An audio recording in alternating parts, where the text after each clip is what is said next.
Bismillahirrahmanirrahim. Assalamualaikum warahmatullahi wabarakatuh. Perkenalkan, nama saya Siti Nurhamalasari dari Program Studi Pendidikan Guru Sekolah Dasar semester 4 kelas A Universitas Muhammadiyah Tasikmalaya. Video ini dibuat untuk memenuhi salah satu tugas mata kuliah Al-Islam dan Kemuhammadiyahan. Saya akan menyampaikan materi yang berjudul Paradigma Islam tentang Ilmu Ekonomi. Ada 4 poin yang akan saya bahas. Poin yang pertama, hakikat ilmu ekonomi dalam perspektif Islam. Poin yang kedua, keutamaan mempelajari ilmu ekonomi. Poin yang ketiga, teori-teori ilmu ekonomi dalam Islam. Dan yang terakhir atau yang keempat, ayat Al-Quran dan hadis tentang ilmu ekonomi. Sekarang saya akan menjelaskan poin yang pertama terlebih dahulu, yaitu hakikat ilmu ekonomi dalam perspektif Islam.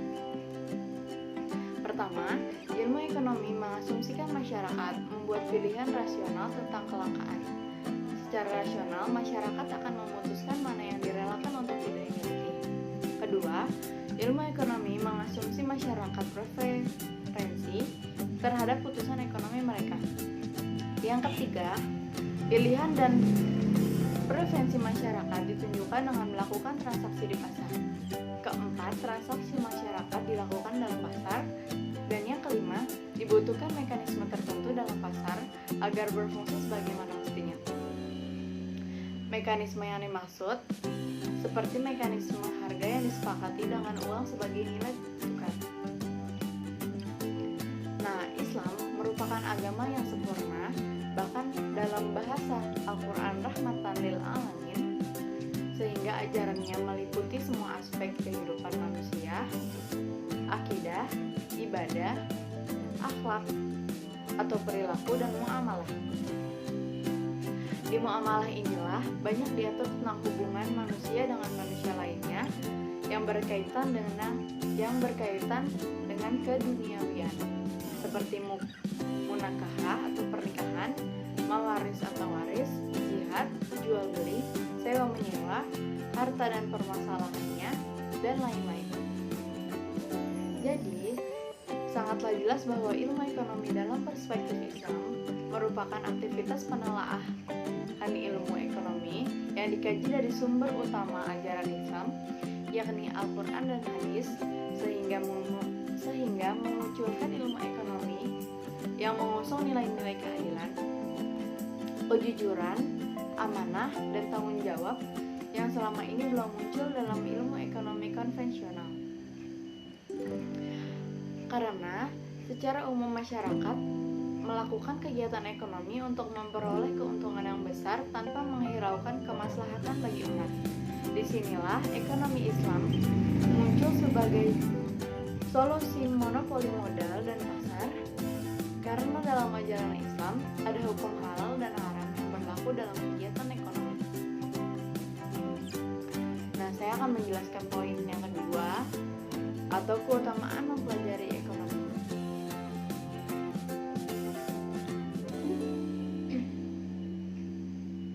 Menurut saya sangat penting bagi kita untuk mempelajari ilmu ekonomi, karena ilmu ekonomi itu perlu dimiliki masyarakat untuk mengemban amanah sebagai pemimpin di muka bumi, untuk mengelola alam dan apa yang disediakan Allah Subhanahu wa Ta'ala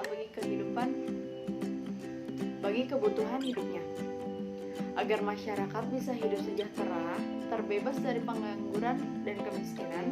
Diperlukan pemenuhan kebutuhan. Untuk memenuhi kebutuhan tersebut diperlukan ilmu, yakni ilmu ekonomi. Dan poin yang ketiga, teori-teori ilmu ekonomi dalam Islam. Ilmuwan Islam Ibnu Taimiyah menghasilkan teori price volatility atau naik turunnya harga pasar. Ia menyatakan naik turunnya harga pasar di pasar bukan karena adanya ketidakadilan dikarenakan orang atau pihak tertentu, tetapi karena panjang pendeknya masa produksi suatu komoditi. Jika produksi naik, permintaan turun, maka harga di pasar naik. Sebaliknya, jika produksi turun, permintaan di pasar naik, maka harga akan turun. Dan teori ekonomi inilah yang digagas oleh filsuf Muslim yang menjadi acuan filsuf modern. Dan poin yang keempat, ayat Al-Quran dan hadis tentang ilmu ekonomi. Ayat Al-Quran yang berhubungan tentang ilmu ekonomi ada pada surah Asy-Syura ayat 27 dan surah Al-Alaq ayat 6-7. Saya akan membacakan surah Asy-Syura ayat 27. A'udzubillahi minasyaitonirrajim. Bismillahirrahmanirrahim.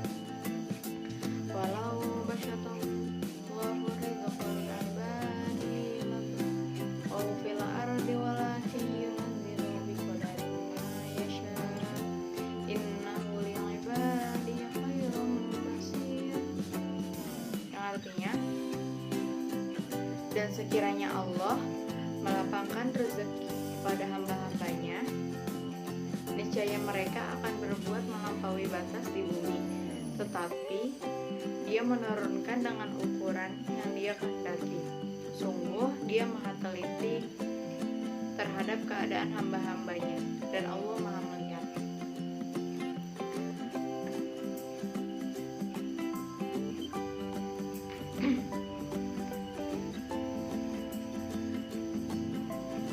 Dan surah Al-Alaq ayat 6-7. A'udzubillahi minasyaitonirrajim.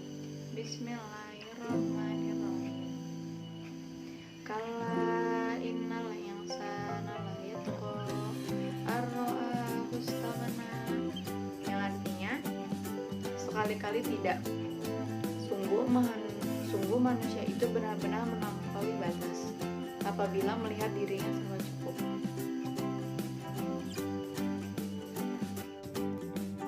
Dari surah yang telah saya baca, yaitu Al-Alaq dan Asy-Syura yang berhubungan tentang ilmu ekonomi, ayat ini menunjukkan bagaimana dampak kenaikan kekayaan atau penghasilan yang substansial terhadap perilaku manusia. Bukti yang menunjukkan bahwa manusia biasanya cenderung melampaui batas jika merasa lebih kaya atau lebih dari yang lainnya. Nah, mungkin cukup sekian yang dapat saya jelaskan atau yang dapat saya sampaikan dari materi tersebut. Kurang lebih